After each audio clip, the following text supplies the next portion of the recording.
শান্তি চাই আমরা, কিন্তু কেউ কেউ বাণিজ্য চায়, ব্যবসা চায়। তাহলে এটা বুঝতে হবে যারা আমরা কেন বললাম, আমরা চেয়েছিলাম সন্ত্রাসবাদকে শিক্ষা দিতে হবে, সন্ত্রাসবাদকে নির্মূল করতে হবে, সন্ত্রাসবাদের ঘাঁটি ভাঙতে হবে এবং এই দক্ষিণ এশিয়ার কোনো দেশই যাতে প্রতিবেশী দেশে উস্কানি দেওয়ার মতো কাজ না করে।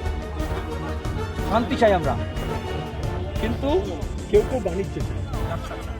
এবং বোঝা গেল আমাদের দেশের যারা পুঁজিপতি, পাকিস্তানের যারা পুঁজিপতি, আর আমাদের উভয় দেশেই সরকার আমরা মনে করি যে তাদের স্বার্থ দেখবে।